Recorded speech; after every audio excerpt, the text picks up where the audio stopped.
Formula 1 travels around the world and races on a host of tracks, all with their own unique design. But Formula 1 track design is a bit of a hot topic amongst the fandom, with people constantly discussing and complaining about different bits of layout across the calendar. It seems like every year F1 track owners are changing their layouts to keep racing at their venues interesting, but every time they make a change, are they overlooking an amazing piece of track design sat right under their very nose? My name is Mr. V, and it's my job to bring you answers to those Formula 1 questions you have at 2 AM, or maybe even the questions that the people at the top of motorsport don't want you to know. It's a conspiracy, man. We've discussed which driver logos, team logos, and even Formula 1 sponsor logos will make the best track, but now I have something equally important to share with you. Which Formula 1 track logo would make the best Formula 1 track? And are any of them better Formula 1 tracks than the actual Formula 1 track? It makes sense, you get it. And also, yes, before we start, literally thousands of you have sent me the logos for the new Formula 1 rookies. I will be turning them into tracks very soon, don't you worry. Most Formula 1 tracks host more than just Formula 1 each year. They're basically companies that make money in a variety of ways, and so they have logos that they use for advertising on their websites. It makes sense. You may not be familiar with lots of these, unless you go to track days at these places or you're a massive nerd like me, but they do still exist. And so, would they make good tracks? These are pieces of design that the track owners already have all the rights to, and so next time they're digging up the tarmac to reprofile a corner, should they just stick these in instead? We're going to go through in 2025 calendar order and stick all these tracks onto our trusty tier list. And for this video exclusively, we might be able to crack out the highly sought after, is it better than the actual track board? As always, to keep things fair, each of these layouts is going to be clockwise. We're going to assume each of them is flat because anything is interesting on the side of a hill, and we're going to assume each of them is roughly average length for Formula 1 track, about 5.5 kilometers, unless the layout suggests otherwise. Let's get started. For 2025, back by popular demand, we start the season in Australia. Okay, Albert Park, give us something interesting to kick off the season. Seriously? You can't just use the track map. There must be at least one graphic designer in the whole country of Australia, but you've just downloaded the layout from Formula1.com and... This is probably a good time to mention that for this video, I'm adding a new tier. Didn't even try. Most of these tracks do have an actual logo, but some of them, Albert Park, thought they would be smart and just turn in their track map instead. I am not having it. Inter didn't even try with you, and obviously this makes them ineligible for the is it better than the actual track board because, well, it is the actual track. Next on the calendar is the Chinese Grand Prix at the Shanghai International Circuit, and I swear to God, but actually, wait, zoom, enhance. That doesn't look quite right to me. Bring in the actual track map. There's an imposter. Yes, Shanghai uses their track map as their logo, but they got it wrong. The snail is now too small, turn 6 has been widened to promote it into a medium speed corner, the perilous double left of 9 and 10 has been replaced by this coward's corner, and then the hairpin at the end of the straight has had the Botox treatment too to make it less aggressive on the brakes. Well, I guess as it's not the same as the actual track, we can still rate this. As this version is all smoothed out, lots of the braking zones have been reduced, and therefore the skill ceiling has been brought down as well. I do like the layout of the actual Shanghai International Circuit, but this version just looks like the cheap Temu knockoff. But even if this is not as challenging and has less corner variety than the actual Shanghai layout, compared to the other layouts in this video and in the previous ones, this is still a solid track, and so begrudgingly, I'm going to have to put it in A tier. Not entirely happy with this little loophole you found here, China. Maybe go away and get yourselves a new logo and don't copy your own homework next time. Up next is the Japanese Grand Prix at Suzuka, and they have this very sexy, stylized version of their layout as their logo. See Albert Park in Shanghai? Suzuka did it well. But does this make a good track? It's a bit basic. To me, this looks like the layout at a cheap karting place. Compared to real Suzuka, the S's are gone. Dunlop, Degner, the hairpin and 200R are now all the same corner profile, and then 130R has been replaced by Baku Turn 3, which I'm sure I don't have to tell you is a crime. It does have a sort of Monza vibe in its simplicity, but even Monza is more varied than this. There's nothing exactly wrong about this, but there's nothing really right about it either. The prime example of a bland C-tier track. Next up is Bahrain at the Bahrain International Circuit, which has this as a logo. Still a track map, but even more stylized again. As a logo, I really like this, but as a track map, actually, you know what? I'm willing to hear them out on this one. The second straight has had this kink added, which I think would make a great spectacle, as cars are going to be going fast here. Also, might give people a more difficult off-balance braking point for turn 4. Okay. Turn 6 through 10 are familiar territory, and while I think we do lose something at what is now turn 11, look at what we gain at the end of this lap. This is a fast triple apex right, similar to COTA turn 16, 17, 18 on crack, because you're going to be arriving here about 180 miles per hour, making it similar to Austria turns 9 and 10. This is an amazing way to link two straights together, because it means if you want to make an overtake down into turn 1, you are going to have to clench. As you can tell, I'm getting a little bit excited about this track. I don't quite think it's S tier, but it's definitely a solid A, which brings us on to the question, is it better than the actual Bahrain International Circuit? I do genuinely think it's close. Both have some elements that are better than the other, but just for the sake of throwing some cats in amongst some pigeons, I'm going to say yes. It is. That's gonna be tough to beat, but is Jeddah Corniche up to the challenge? Their logo is a highly stylized JCC, I think, and as a track, it does give some interesting corner concepts. We've got a fast first sector with some heavy braking zones and a crossover, which I'm all for.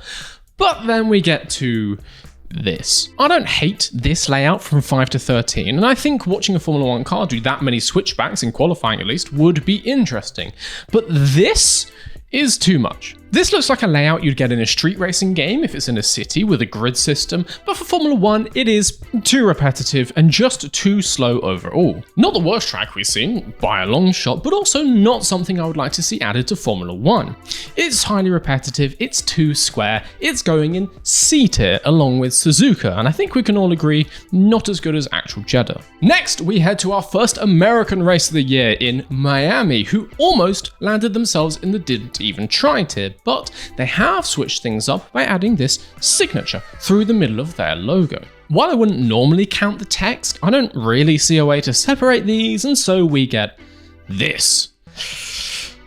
Ugh. You may notice the direction is reversed, as actual Miami is an anti-clockwise circuit. And then you may also notice these 13 hairpins which make up Sector 1. Is it an innovative piece of track design?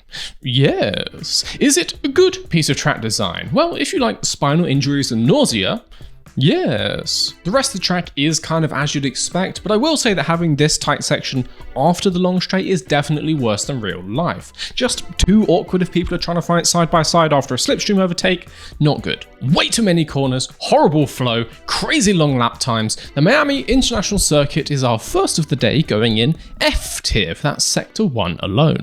Our first trip to Italy for the year brings us to Imola.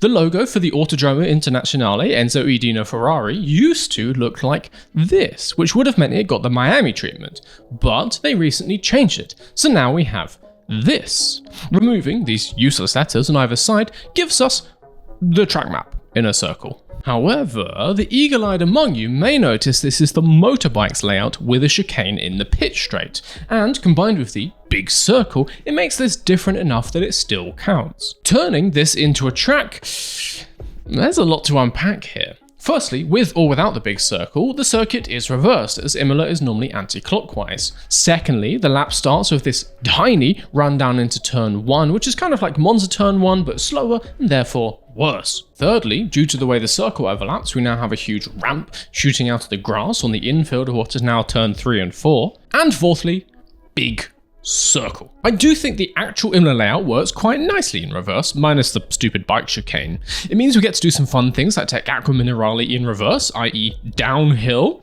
Not against that, but this massive circle is adding at least 30 seconds of boring lap time, and the exit from it is another chicane, bringing the total to this layout for 4, which is too many chicanes. All we've done here is take regular Imola and made it worse, so this is not going too high on the T list. I'm thinking D tier. Continuing the European leg of the season, we now come to Monte Carlo, the Monaco Grand Prix. Surely, the exotic Circuit de Monaco must have a beautifully crafted logo, come on. This one is the same as the actual layouts. Obviously it's going in the didn't even try tier along with Albert Park. But while I was looking at this, I couldn't help but wonder something. If we assume this is average Formula 1 track length, somewhere between 5 and 6 kilometers, instead of the 3.3 kilometers of the actual Monaco circuit, how would that change things? Stretching everything out here about 1.6 times its original length does bring some welcome changes. The main straight gains about 300 meters, increasing the chance of an actual overtake. The minimum speed of the hairpin basically doubles if we assume the track gets a bit wider as well, and having a wider track and cars with a bit less wing angle means cars can actually get a bit closer together around here. We might see some racing. I think I might have found a fix for Monaco, guys, and all we have to do is shift everything apart by a couple hundred meters. It would mean relocating a little bit of real estate, couple €100 million worth, including the iconic 19th century opera house and casino, and we would have to widen the harbour, again with an estimated cost of hundreds of millions, if not billions of euros, but I think we can all agree that is worth it if we get a couple more overtakes. As this layout is exactly the same as real life, it is not eligible for the Is It Better board, but rest assured, if it was, and if this was normal Formula 1 track length, absolutely. Yes. Monaco is followed by the Circuit de Barcelona Catalunya, whose logo... Get in the lazy tier, go on. The Spanish Grand Prix is followed by the Canadian Grand Prix at the Circuit Gilles Villeneuve, but we've got a bit of an issue with this one. It doesn't have a logo. I've trawled through photographs of the event in previous years, the website for the park, other track information sites, nothing.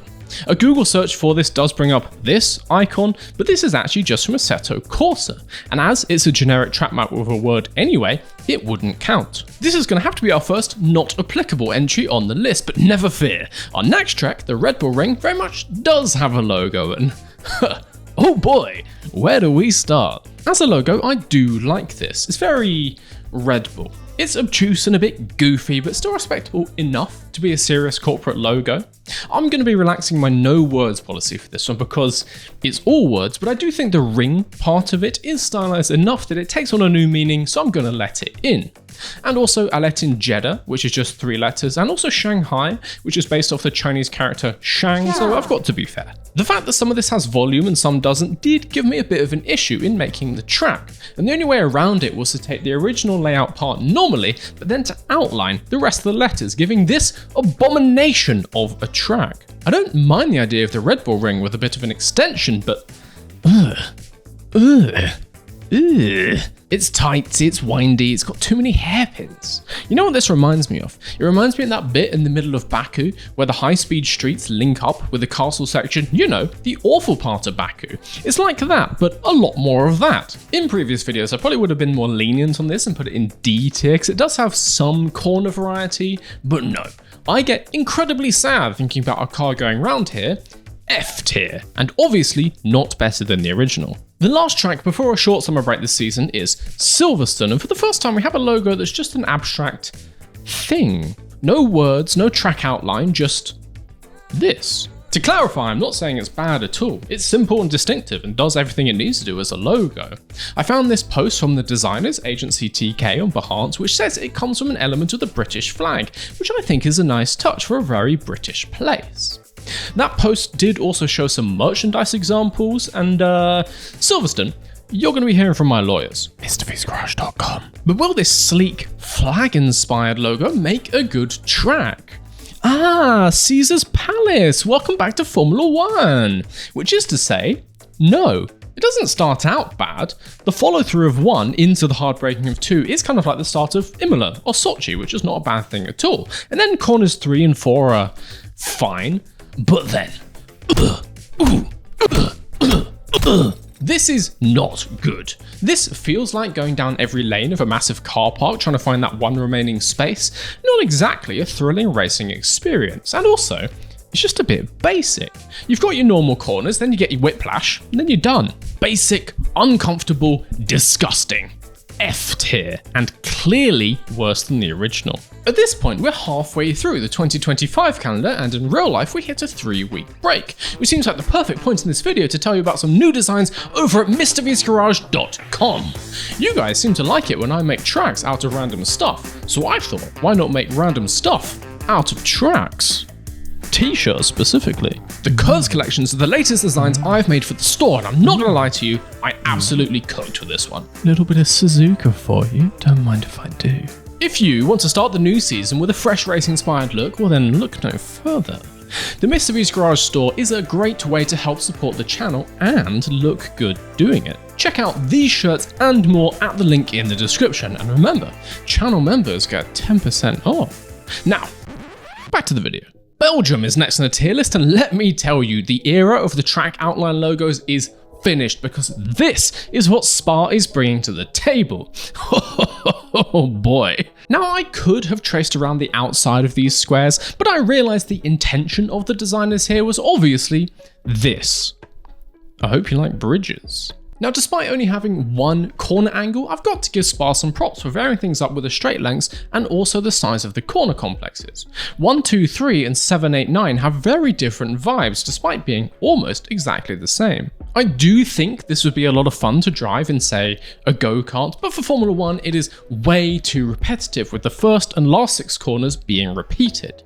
On our tier list, I think it sits somewhere between C and D tier because it's more repetitive than Suzuka, but not as torturous and long as something like Imola. I'm going to be nice and stick it in C tier. To the Hungaroring next, and whoa, okay. I like a bold font choice, but that is bold. This is the part we'll be trackifying, and I'd like to know down below what you think this is. To me, it looks like a stylized TG, but I have no idea why. I can't find any connection between the track and those 2 letters. It's not like it has a different name in Hungarian, it's always just the Hungaroring, so why? Let me know what you think down below, because honestly, this is one of the great mysteries of Formula 1 2025. Whatever it may be, when we turn this into a track, we actually get something pretty interesting. A fast-flowing Sector 1, 2 long straights, each with a naughty dive bomb opportunity at the end, a technical middle sector with some corner variety, and unlike the Jeddah circuit, it doesn't outstay its welcome. I actually really like this track. It reminds me of Zandvoort, or maybe even the Hungaroring.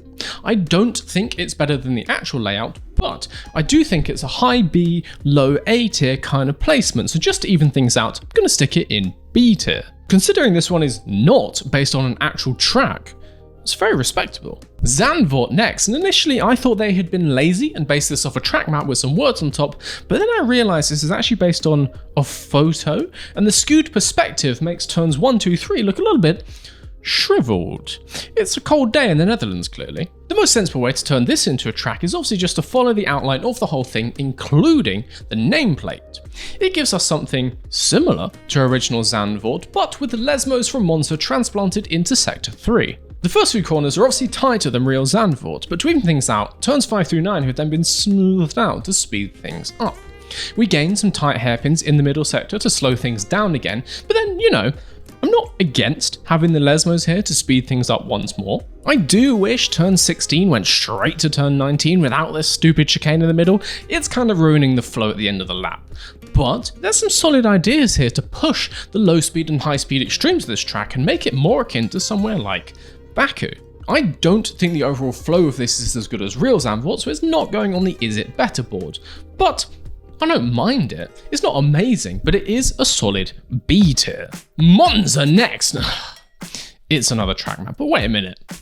Monza, I don't know if anyone's ever told you this, but your track doesn't look like this anymore. This logo appears to be based on a layout used from the mid-50s to mid-60s with the combined road course and oval. And so turning it into a track gives, well, that same thing. This layout was tried and tested with actual Formula 1 cars, so you'd think it would score highly, but don't know if you know this, Formula 1 has changed ever so slightly since the 1960s. Monza is already full throttle 84% of the time, but this layout would see drivers stamping their right foot into the carpet something like 96% of the time. That's more than lots of ovals. What we've got here is basically an oval with some extra steps, but apart from turns 4 and 5, they're all right turns instead of left, and so Americans will still have no idea how to drive it. I do like oval racing, but it's not what Formula 1's about. I think it'd be interesting to see one race here for science, but overall I think the racing would be a little bit stale, and so this is going with our other tracks that are a bit stale in C tier. We're done with Europe as we now head over to Azerbaijan and the Baku City circuit, which has this logo. From a graphic design perspective, love it. Simple, bold, little cheeky checkered flag homage, absolutely cooked. As a track, on the other hand, did not cook, mate. That's not even passing its food hygiene rating. A lot of crossovers, a lot of bridges, similar then to Spa, but with this triple hairpin thing, which actually reminds me of, Caesar's Palace. Welcome back to Formula 1. I do think one of these would make an interesting corner complex, but repetition is the enemy here. I do also like this 16, 17, 18 as I think it gives an interesting racing line. And I can't deny that seeing cars going up and down these long straights while other cars go underneath and over the top would be an interesting spectacle on TV. I'm convinced myself this is good, that's bad. This track is very stupid. But then again, it has a sort of charming novelty that I just can't get away from. No, it's too stupid. On balance, I'm going to stick it in C tier, along with the other repetitive tracks. But I would like to ask that this bulbous double curve of 16, 17, 18 be added to another track somewhere. No idea why I like it so much. Something about its bulbous shape, I guess. Singapore next at the Marina Bay Street Circuit, and I initially thought we were going to have another Canada situation here, as it was really looking like this place does not have a logo.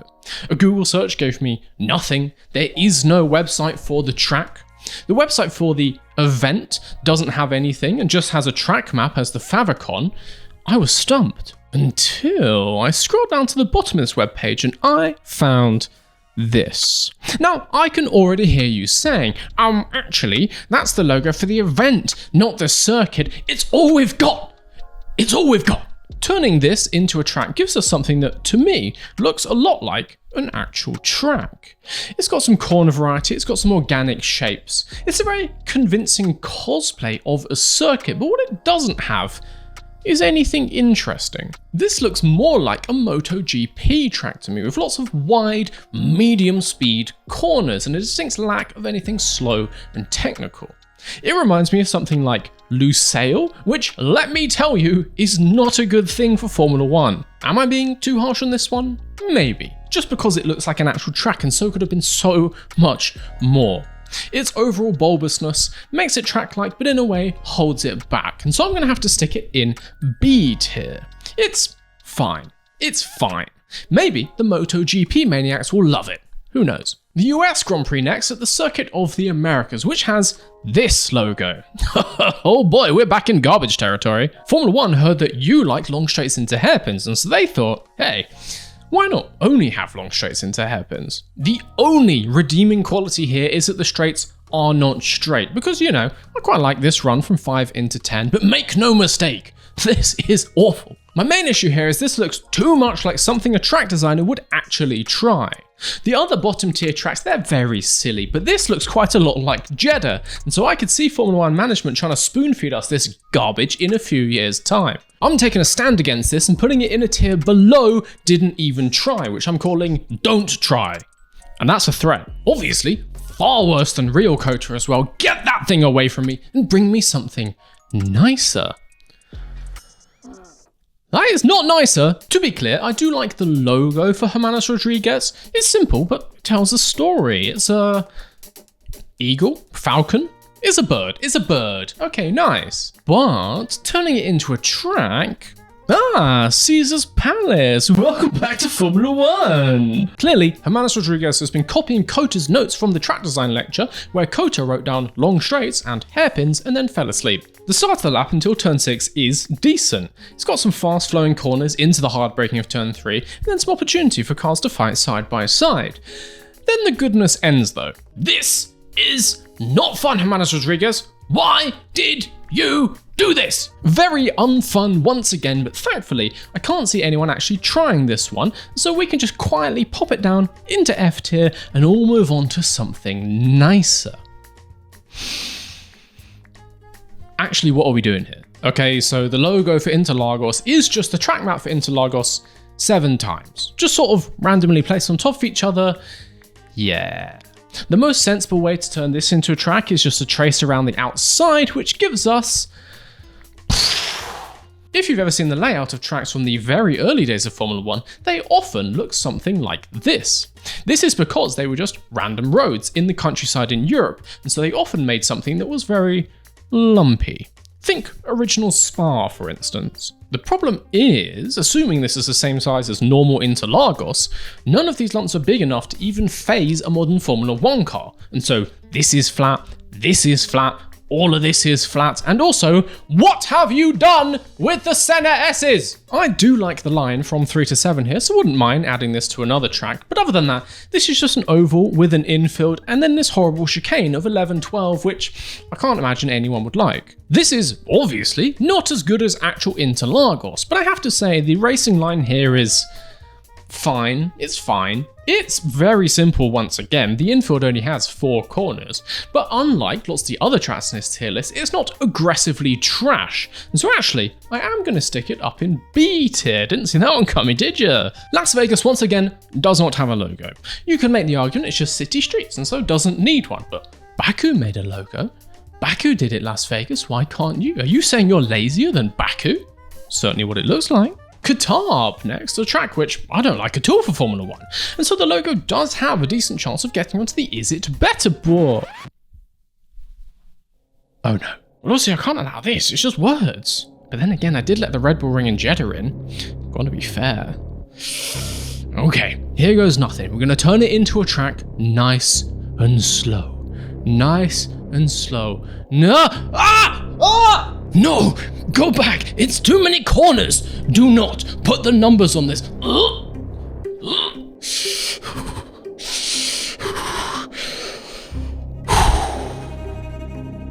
Similarly to the Ferrari crash track, I didn't see the point in labeling every corner here, but also I couldn't label every 5 because some of them were in such awkward places, so I just labeled some of them. I labelled some of them, okay? You would have done the same thing in my position. Don't look at me like that. 81 corners in total to round off maybe the worst track layout I have ever seen. At least the Ferrari crest had some interesting bits. This has nothing. I really don't want to talk about this anymore. Just having this thing near me is making me feel violently unwell. I'm going to give you 5 seconds to really soak this whole thing in, and then it's going away forever. Okay? Okay.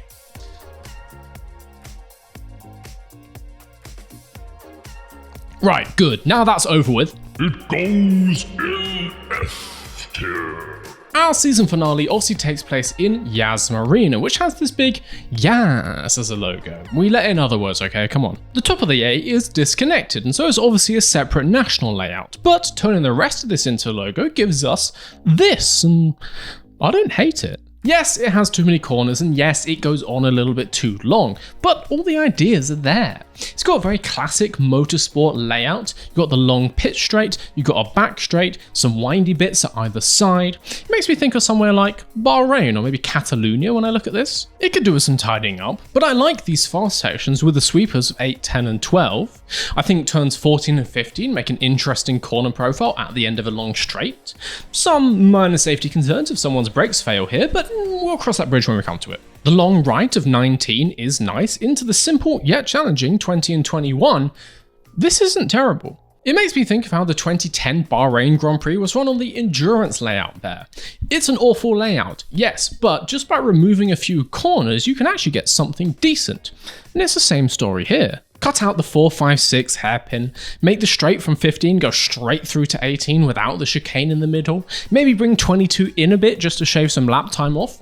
With some work, this could be an amazing track, but it does have some flaws currently. But then again, so does the actual Yas Marina track, mainly in this area, and so it's hard to judge which one is better. The recent track has been improved in recent years by adding this satisfying medium speed corner. But then again, the logo track has multiple satisfying medium speed corners. The real track has a couple opportunities for an overtake, but it struggles with cars getting stuck in a DRS train.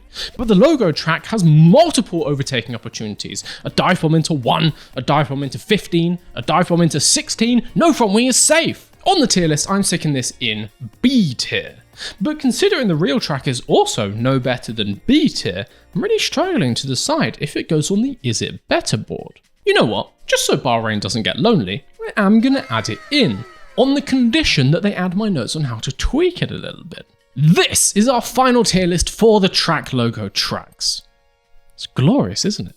I hope you enjoyed this video, and let me know if you agree with where I put all of these. Head over to MrVsGarage.com for all your racing fashion needs, and until next time, I've been Mr. V, and I will Mr. C you later. That's such a stupid outro.